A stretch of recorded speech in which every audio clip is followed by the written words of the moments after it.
Karimnagar MLA Gangula నివాసంలో సోమవారం రోజున మాజీ మంత్రి కొప్పుల ఈశ్వర్, మాజీ శాసనసభ్యులు సుంకె రవిశంకర్లతో కలిసి మీడియా సమావేశం నిర్వహించారు. ఈ సందర్భంగా మాజీ మంత్రి కరీంనగర్ ఎమ్మెల్యే గంగుల మాట్లాడుతూ, ఒక ప్రాంతీయ పార్టీ ఇలాగా ప్రతిపక్షంలో ఉండి ఇంత పెద్ద ఎత్తున రజతోత్సవ వేడుకలను దేశ చరిత్రలోని గొప్పగా లక్షలాది మందితో సభను నిర్వహించడం తెలంగాణ రాష్ట్ర సాధకులు కేసీఆర్కే దక్కిందన్నారు. రజతోత్సవ సభను చూసి ప్రభుత్వం ఉలిక్కిపాటుకు గురైందన్నారు. ప్రైవేట్ పాఠశాలల యాజమాన్యానికి ఆర్టీఏ ద్వారా మెసేజ్లు పంపి సభకు బస్సులు పంపకుండా ప్రభుత్వం అడ్డుకుందని, అయినా కూడా ప్రైవేట్ పాఠశాలల యాజమాన్యాలు ప్రభుత్వానికి భయపడకుండా బస్సులు పంపారని, వారికి బీఆర్ఎస్ పార్టీ పైన ఉన్న అభిమానమే ఇందుకు నిదర్శనమన్నారు. తెలంగాణ ఇచ్చింది సోనియా గాంధీ, కాంగ్రెస్ పార్టీ అని నిన్న మీడియా సమావేశంలో మాట్లాడిన మంత్రులు ఒక్కరు కూడా తెలంగాణ ఉద్యమ సమయంలో పాల్గొనలేదని, ఉద్యమ సమయంలో వారు ఇతర ఏ పార్టీల్లో ఉన్న విషయాన్ని గుర్తు చేశారు.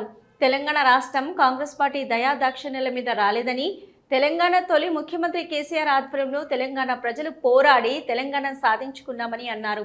ప్రభుత్వం ఇచ్చిన హామీలను నెరవేర్చడంలో పూర్తిగా విఫలమైందని విమర్శించారు.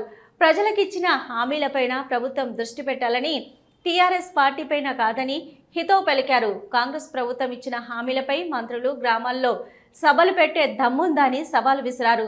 చాతనైతే ఇదే ఎలకతుర్తిలో మా సభకు వచ్చిన జనంలో సగం మందితో సభ పెట్టే ధైర్యం వద్దా అని సవాల్ విసిరారు.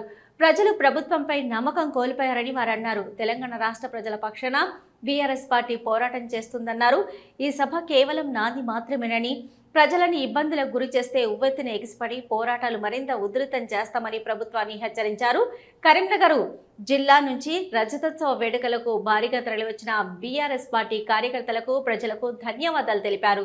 ఈ కార్యక్రమంలో మాజీ మంత్రి ఎమ్మెల్యే గంగుల కమలాకర్, మాజీ మంత్రి కొప్పుల ఈశ్వర్, మాజీ ఎమ్మెల్సీ నారదాసు లక్ష్మణరావు, మాజీ ఎమ్మెల్యే సుంకె రవిశంకర్, నగర బీఆర్ఎస్ అధ్యక్షులు చల్లా హరిశంకర్, కరీంనగర్ ఫ్యాక్స్ చైర్మన్ పెండ్యాల శ్యాంసుందర్రెడ్డి, మాజీ గ్రంథాలయ సంస్థ చైర్మన్ అనిల్ కుమార్ గౌడ్, ఏనుగు రవీందర్ గౌడ్, కొత్తపల్లి మున్సిపల్ మాజీ చైర్మన్ రుద్రరాజు, మాజీ ఉప సర్పంచ్ సుంకిసాల సంపత్రావు, మాజీ కార్పొరేటర్లు గంధె మహేష్, బోనాల శ్రీకాంత్, బండారి వేణు, నాంపల్లి శ్రీనివాస్, మరి సతీష్, నాయకులు గంగాధర చందు, నవాజ్ హుస్సేన్, శ్రీనివాస్ రెడ్డిలు తదితరులు పాల్గొన్నారు. ఒక ప్రాంతీయ పార్టీ అపోజిషన్లో ఉండి ఇంత పెద్ద ఎత్తున 20 సంవత్సరాలలో సిల్వర్ జూబ్లీ ఫంక్షన్ చేయడం అనేది భారతదేశ చరిత్రలోనే ఒక బీఆర్ఎస్ పార్టీకి సాధ్యమైందని చెప్పి ప్రూవ్ చేసి నిన్న కేసీఆర్ గారు నిన్న కళ్ళగట్టినట్టుగా ప్రపంచమంతా కూడా నివ్వరపోయే విధంగా అద్భుతమైన లక్షలాది మంది సమావేశంకి వచ్చింది. మేమేం అధికార పార్టీ లేం, ఇట్లా పిలిస్తేనే మహిళా సంఘ గ్రూపులన్నీ వచ్చి సక్సెస్ చేస్తేందుకు నిన్న మేము ప్రతిపక్షంలో ఉన్నాం. ఈరోజు అక్కడ మీరు నిన్న వచ్చిందని చూడండి, 95% యువకులు మరియు వ్యవసాయంలో ఉండి పెద్ద మగవాళ్ళు వచ్చారు. 90%. దీనికి ఏం నిదర్శనం? ఇది బీఆర్ఎస్ పార్టీ మీద ప్రేమను, బీఆర్ఎస్ పార్టీ आप आगे बढ़ो हम आपके साथ में है. ఈ రాష్ట్రంలో కాంగ్రెస్ పార్టీ 14-15 నెలల లోపలనే విధ్వంసం సృష్టించింది.